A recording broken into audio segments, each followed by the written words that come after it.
I'm really excited because one of the messages that we've been taking out there in Riverside is where everybody in the security world right now is trying to solve this as a security challenge.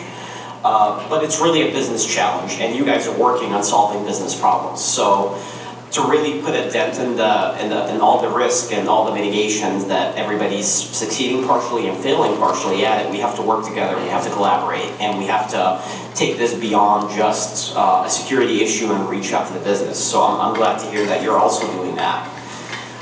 So I just wanted to start quickly. I'll try and go quick through this presentation. It's roughly about a 45-minute presentation, but I'll try and breeze through it. If anybody's familiar with CS20 Critical Control, they broke down all the various foundational security infrastructure that needs to be put in place to properly protect an organization and obviously the data and the business that runs it. So they identified the first 5 as the foundational to eliminate organization vulnerability, and then the remaining controls were listed to protect against pervasive threats. But I actually disagree with that because data protection is listed not in the foundational, but more in the pervasive threats, and it's given a rank of 13 out of 20, and I strongly disagree. And to highlight on that, it's listed as a pervasive threat, protecting against pervasive threat, and it's identified as processes and tools used to prevent data exfiltration and ensure the privacy and integrity of sensitive information. And then defining, looking at what the loss of the data is, and it's essentially saying it's really results of poor understanding of data practices and user error. And that seems to be the big theme that we see across the industry is people don't know what data they have, nor do they know where the data lives. And that's been my biggest challenge. Some of the examples that came out recently, Boeing, they had a breach where they lost 36,000 employee records. And the fascinating part of it is the data lived in an employee spreadsheet. The employee was customizing the spreadsheet, had these great formulas that greatly improved the operations of what they do day to day, and they thought it's the best thing ever. You know, it's improving how they operate, and they wanted to share their efficiencies and processes with other people. However, the spreadsheet had hidden columns that had 36,000 employee records.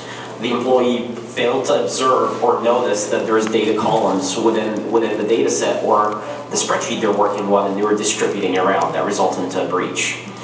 Looking at that as well, 200 million US voter records was breached. 1.1 terabytes of data was publicly available with no passwords. Again, we have a lot of data sets we're working with, but the biggest challenge I'm seeing is no one really knows what is in the data set. And then we look at the cloud. The cloud is presenting some unique challenges because employees, you know, non-technical employees, there's a slight wiggle room for error. If they store data somewhere internal in your organization, it's potentially exposed to other employees that may or may not have permissions to access that data. We've been hearing about multiple incidents with AWS S3 buckets, and not to pick on AWS, but in the security world, the S3 buckets are being called leaky buckets right now because the default configuration is share with everyone. And if it's not properly configured, it will be exposed to the whole world. But employees, when they don't necessarily differentiate between on-prem systems and then publicly accessible systems, they just view it as a storage location or a system or a server, but they don't understand who may have access to that information, and they'll just continue doing their work without understanding the risk. And then, you know, again, that's my question, is this really a pervasive threat? Stats are saying that 63% of data breaches are associated with weak or stolen passwords. Again, this is foundational, not really pervasive. If we can't put passwords on 200 million voter records and put it in a publicly accessible location, that's not really pervasive. That's human error. That's foundational security. And then we had the phishing attack against LA County. 750,000 patient records were stolen from employee email accounts. They got phished, and the employees had PHI potentially stored within their email accounts. That's not the right place to store data. Then the impact, right? There's beyond just accessing the data, there's disruption of operation, disruption of data. San Francisco, I believe last year, they had a ransomware attack that ended up taking their light transport system offline. And follow-up to that was the revelation, that all municipalities need to really look at how data and how technology drives their business. This is just an example of what's to come. And the impact that they had was significant. They were, I believe they ran for about a day and a half. They ended up having all their like transport service operate at no charge because people need to get home, and they were not able to sell tickets. Their tickets were printing, the ransomware message from the ticket machines. So they were roughly estimated they lost almost $559,000 per day of not being able to collect tolls through their transport system because of a ransomware attack, not being able to access their systems, not being able to leverage their data and automation of how they operate their business. And then you have DDoS attack, and for the data side, it may not be relevant to you guys, but the system not becoming available has significant impact on business operations and cities. And then looking at more advanced attacks, as cities and government and municipalities, if anyone heard, 2015, a few days before Christmas, I believe December 23rd, 2015, 5 utilities in the Ukraine were attacked. 3 of them were successfully compromised, and the attackers shut off the power to 225,000 people. I was in the debriefing, and they said 4 months later they were not able to eradicate the threat from their infrastructure. They were operating in manual mode. They literally had their grid operators turning breakers on and off because they could not get their SCADA system. They couldn't regain control of their SCADA system. The attackers, I believe one of the videos that the DHS showed was an operator losing control of their HMI, their human management interface. It's where they turn things on and off. And the video essentially showed the keyboard and mouse being disabled and the mouse being moved around and shut off the power grid and shut off the generation system or the distribution systems in that location. And the operator couldn't do anything, so the only thing he did, he was fighting with the mouse, it wasn't working, he took out his phone and he started recording it. So there's a non-public video of the attack actually taking place, taking the Ukrainian grid offline. So access to infrastructure is significant. And then the Ukraine actually has been, there's several articles that were published after saying that the Ukraine is essentially World War III sandbox. They've been attacked at least 3 times now. Twice against the power grid and 1 against their financial infrastructure. It was also one of the first incidents before they had the Russian intrusion across their border, that they had the first cyber event that preceded ground troops crossing the border. They had a DDoS attack, essentially took off the internet offline for the entire country to cut off their communication as troops rolled across the border from Russia. But then municipalities, right? A lot of us think, does this really impact local cities and counties? El Paso, Texas, they had their, as a transparent, open government, we publish a lot of information, and attackers are looking at how do we creatively use that. Small example, our council agendas. I've heard several of you talk about grants and council memos and council priorities and such. City of El Paso, Texas, like all of us, published, they had a major project, a street paving project, and they had their council approval to release the payment to the contractor that was doing the project for them, a $3.2 million project. Attackers looked at the data, knew who the contractor was, and the following day after the council approved the payment, they called their payroll department or whoever makes the payments, and they asked for payments to be sent to XYZ bank account that was not the company. They spoofed the company, and they knew the business operations within the city, when it's happening, when it's approved, and El Paso, Texas transferred $3.2 million to their own accounts. And this is happening more and more. We get our finance folks, I've trained them to the nth degree, and we get reports from this all the time. You have to be aware of your organization, the information that you're putting it out there. Someone can look at leveraging that against your own organization. So be alert about the potential usage of these data sets. So we have, kind of establishing the background, we have data everywhere, right? We had, LA County had PHI and users' email. Voter records were located, in a publicly accessible location, almost 200 million voter records. We have other examples, of S3 buckets that are misconfigured where it shouldn't have been, and the data being downloaded. Do we really know who has access to our data? And we put all these technology controls, but at the end of the day, humans have to work with data, right? Our employees have to be able to access our business applications and interact with it. So technology alone cannot solve this if we don't get the human component engaged and we don't get our users engaged, and our business as well. Just high-level data, and this may not be everything you deal with. There's PII, Social Security number, driver's license, California Civil Code for breach notification requirement to the California Attorney General lists some of these following data in the California Civil Codes. And one of the interesting things I never really considered to be PII is a username and a password. A combination of a username and a password according to the California Civil Code is considered PII. So if a username and a password together are lost, it's a breach. It's nothing that really comes to mind. You're usually thinking of federally issued information or credit cards or things of that nature. And there's many other regulatory requirements that you may be dealing with in your other businesses. You'll have, health-related, criminal justice-related, payment-related, power generation, distribution-related.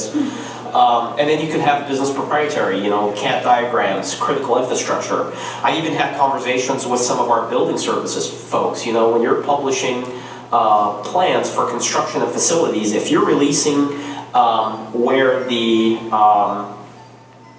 heating units are, or the building plans, if someone is trying to do a malicious act against our organization, would they want to know where the entrances and exits of a facility would be, or where things that could explode and cause significant damage? If we're, the Joint Strike Fighter project, a $1.1 trillion project, was stored in a database that had the username of admin and password of admin. That resulted in leak and stolen information from a $1.1 trillion project.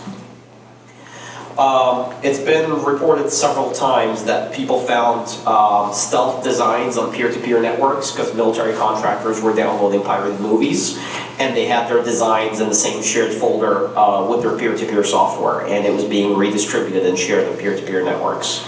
Again, where is our data living, right? We have data proliferation, but not really good control of where the data is hosted. And this is one of the latest fiascos. And here's the entertaining part. How many of you guys heard about the NSA cyber defense strategy tools that they have to protect the United States was stolen recently? It was contributed back to an NSA contractor that had the top secret clearance, telecommuting and copying that information to his personal computer, not his classified system, that had Kaspersky antivirus, and Kaspersky ended up taking the data, uploading it to Russia, and the data got exfiltrated that way. So the conversation started, and a lot of the security reports was that Russia stole the information, but the question is, what the heck was he doing taking classified information, storing it in an unclassified system? It's movement of data outside of authorized boundaries. That's my biggest concern. There's controls put in place, however, if a person with a top secret clearance can't understand where classified data should be stored, what about our average user within our city and our county? The data sets that they have access to, do they know where they can and can't store that? And if we're having this at the NSA, we have this in each one of our organizations, and we have to reach out to our users. And then you have the theft issue, right? There's been multiple instances where employees are working on authorized data sets on authorized devices, but the data is not encrypted. 400,000 PHI records were stolen from a laptop. A laptop was taken by an employee, they're performing work remotely, but the data was stored locally and it wasn't encrypted. The laptop was stolen. That constitutes a breach. And then one of the interesting things, I'm not sure if you guys would be associated with that, but attorneys, outside attorneys right now are being targeted quite a bit because organizations are beefing up their internal controls, but guess where do they send their proprietary information for copyright, for trademark, for trying to protect the rights for their next Joint Strike Fighter or whatever designs they have. They send it to attorneys to go ahead and file the right paperwork. But most of the time, those copyright attorneys may be external to the organization, and do they have the same security posture that each individual organization does? So attorneys are actually starting to become a big target because they have access to sensitive data. And then Hollywood, similar conversations. Netflix, HBO, they have good programs. I've worked with one, I think a couple of different companies. Their CISOs are doing a great job protecting their organization, but they do a lot of outsourcing for their video content. They give the content to third-party 3D graphics processing companies. So they take their content, give it to somebody else. Well, it left your control, and the breaches came out of a third-party contractor. Looking at that same thing here, when we're working in our systems and we're potentially giving that to third-party companies, a consultant, you may have all these internal protocols, but are your third-party contractors, vendors, or consultants, do they have the same controls in place? Are they following your policy? The minute they touch your data, you have an exposure through that. And then, so another example, Georgia voter database was exposed online. Here's the one that scares me the most, and it drives the point home. The Identity Theft Resource Center actually has a track list of all the breaches happening across all sectors, and they publish that annually. And there's one thing that's interesting, and I try to take screenshots based on the different sectors. There's plenty in government too. But if you notice the last column, under exposed number of records, there's a really common theme: unknown, unknown, unknown. People don't know where their data lives. They can barely tell they got breached, but they don't know where the data lives or what exactly got stolen. And that goes on forever. So that's the big problem. We have data, we have people with access to data, but we don't know where that data is or who has it. And again, you know, that makes it a huge challenge. Everybody's thinking we need a firewall, we need antivirus, we need to patch, we need to train our people. We're all doing this. Every one of our organizations have had all these basic concepts drilled into our core. But everybody's focusing on technology and forgetting what exactly are we trying to protect. At the end of the day, it's data that we're trying to protect. It's not trying to prevent an infection. The final goal of an attacker is to obtain access to something, and that something is usually data of value or systems of value. And most of our defenses are focused on the perimeter, right? If we have that firewall upgrade or the software upgrade, but what are we doing about data protection?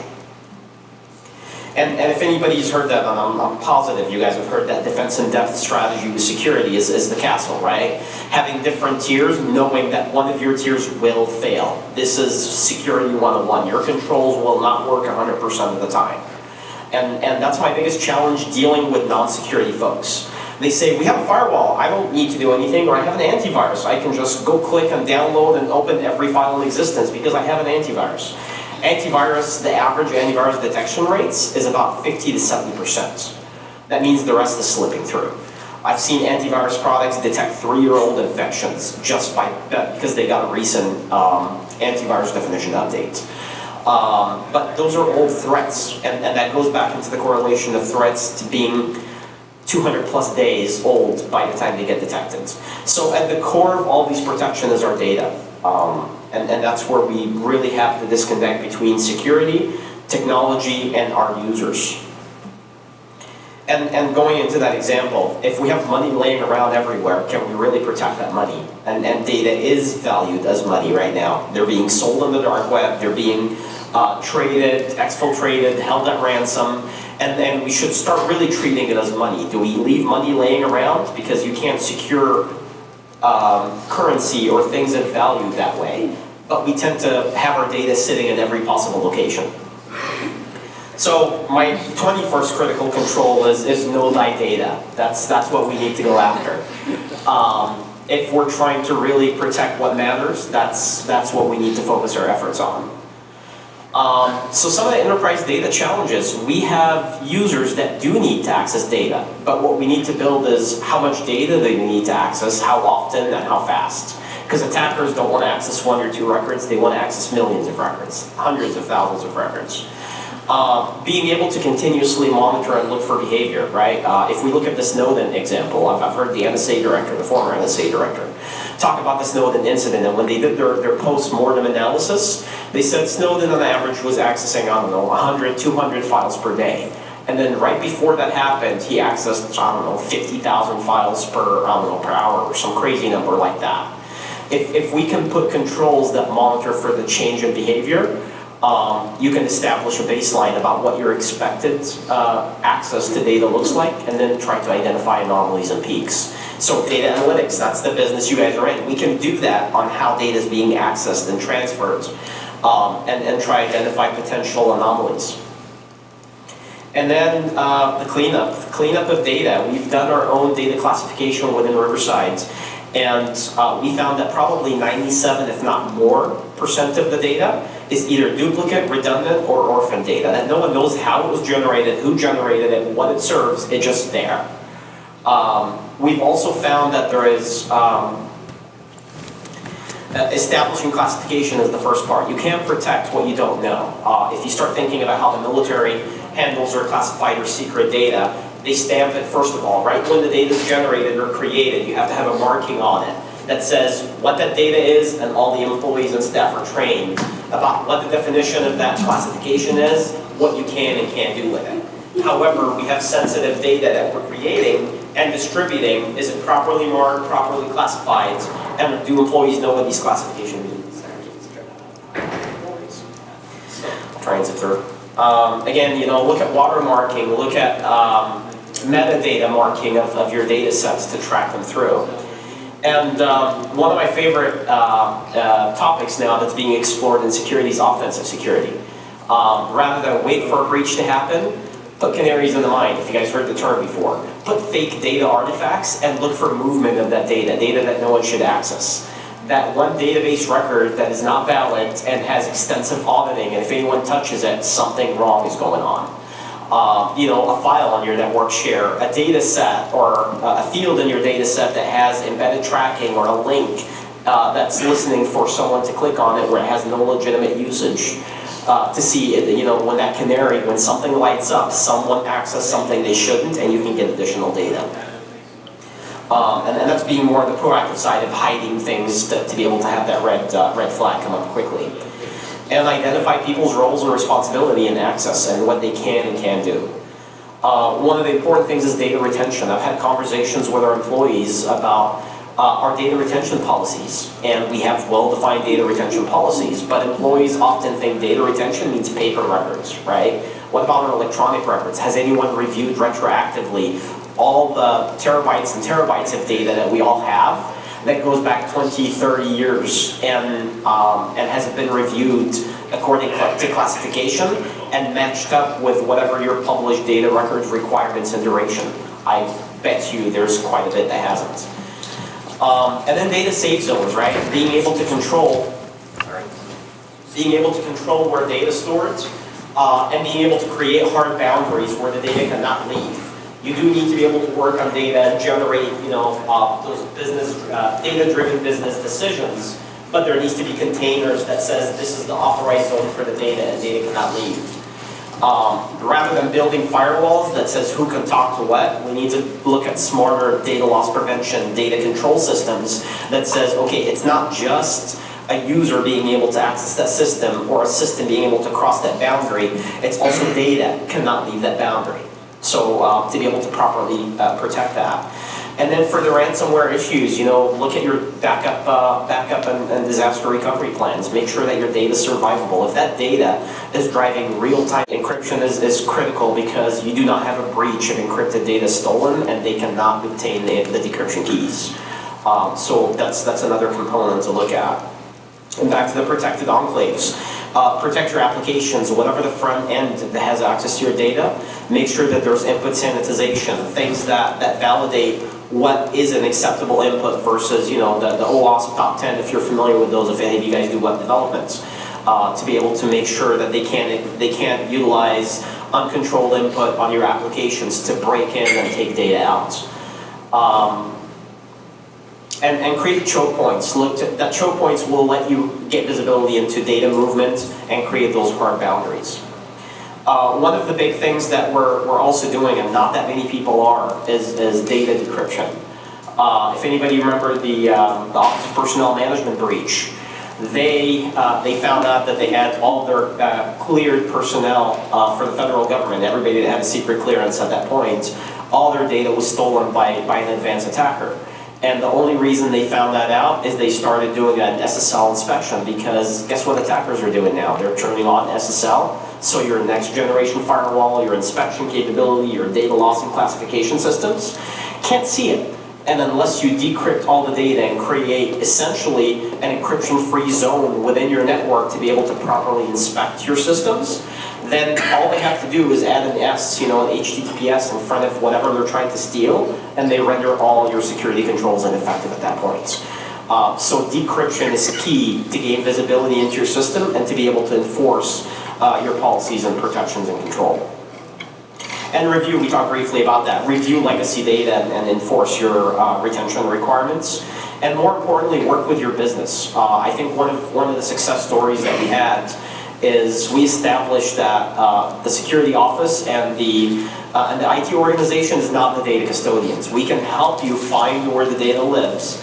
We can help you protect and encrypt the data, but ultimately the business generates the data and understands the value, why they need it, how long they need it for. It's not a technology problem. So we partnered with the business to start classifying the data sets and to actually have a business, each business assigned a data champion, if we want to call them that, to review their data policy, what's being created, do they need it, what's the proper parameters for maintaining that data, and effectively we reduced our data by about 90% that's being stored across various locations to only authorized systems, where in the past people were just sending it everywhere. And the most important part for security is changing user behavior, because employees and users are the ones accessing our systems, and that's the goal. The more engaged you get them and the more you work with them, it'll become more effective. Cloud applications is another area of concern. All the Dropboxes, the Google Drives and everything else. My biggest concern is a lot of these have legitimate needs. What we're doing at Riverside is we're allowing inbound access, because we do have collaboration with other cities, agencies, businesses. Our users can receive data from cloud apps, but they cannot upload to non-authorized cloud apps, to make sure that we don't have data breach or data exfiltration within the organization. So we're creating that data boundary to prevent data from leaving. And we're also in the middle of an initiative to deploy data classification and marking systems on every single machine, because I want every user to have the capability of being able to scan large data sets. We had recent requests, and I'm sure you guys do as well, for public records requests that had 50,000 plus records. The attorneys couldn't possibly go through this within what? If anyone's familiar with this, there's what, 10 days or 11 days that you're obligated to reply back to a public records request. When you get a crazy amount of data volume that you have to respond back to in a short amount of time, you can't you can't go through it. To be able to identify protected PII or data that does not belong as a public record. So we're looking at distributing an automated data classification and search engines at everyone's desktop, laptop, server, email, to be able to gain control of all the data that's being stored and proliferated everywhere. And briefly talked about the offensive security. Third-party data access is a huge concern of mine as well. We talked about the outside party, the consultants, the contractors, but what about somebody coming in on site? I almost fell out of my seat, actually. We had a penetration test done recently. It's best practice to have some outside party validate your security, and they came in and they had their hacking laptop that they wanted to connect our network to do their penetration test. And I asked them, I said, great, let's review this. What's your sanitization process between engagements? And they're like, what? So you're telling me you're taking the same laptop from one organization to the next as is, and you don't know how stable their network is, you don't know if they're compromised or not, and you have no knowledge into it, and you're assuming you're Superman and getting on your network and you're invincible, you're as vulnerable as an end user on the network once you connect to an unknown system. How are you sanitizing your system between engagements? And the answer was no. And we had a whole different conversation at that point. And there's a fascinating article that was published by a hacker probably about a year and a half ago, and his theme was, I hunt pen testers. Why do I need to break into high secure areas if they're paying someone to come in with all the necessary tools that they need already preloaded on their system, and they let them connect to their organization, and they authorize them to try and break into their infrastructure. So the whole concept of that document was, I just need to gain hold of a penetration tester system and have them move me around from one high secure area to another. Canary in the mine, honeypots, we talked about that. Black holes, we talked about setting up fake servers, fake databases, and that serves no legitimate business function, and wait for someone to connect to it and observe. It's being able to direct traffic.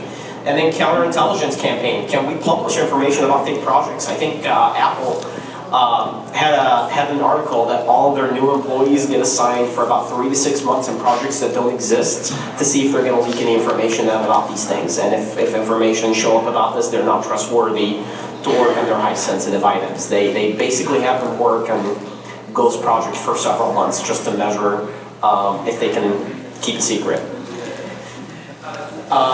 Application security, encryption keys. If you're hosting the decryption key in the application and the application is not maintained, the compromised application will have decryption keys to your backend systems. So encrypted databases are wonderful, but if the application has decryption capability, then that's your front door and your back door to your database. And then data encryption and data destruction and data lifecycle. How is data being generated? How is it being transferred? How is it being protected? How is it being disposed of when it meets its life cycle, the end of its life cycle? Disconnecting vendors, making sure they don't have direct access to your infrastructure. Be very alert of your production system, development system, and training systems. If you're copying the same data set containing PII from your production system to a development system, and you have buggy software, not patched correctly because it's still under development, but you're hosting the same sensitive data set in these environments, it's a production system for all intents and purposes. It should be treated and protected as such. It's really looking at the core. It's just because it's called dev, it doesn't mean that it doesn't have to comply with your security requirements. It's really, what are you trying to protect? Does it have the same sensitive data? Then it should be treated at the same level. And reauthorize your users and validate it. You know, the users need the access. And at the end of the day, the biggest message I have is you can't lose what you don't have. If you're properly encrypting data, you can't lose it if they can't decrypt it. If the data is being duplicated in 100 different locations, you're exposing yourselves 100 more times likely to lose that data. You can't lose what you don't have and reduce the data footprint. And again, remember, at the end of the day, if data is stored, it can't be used against you if a breach occurs. And with that, I'm open for questions.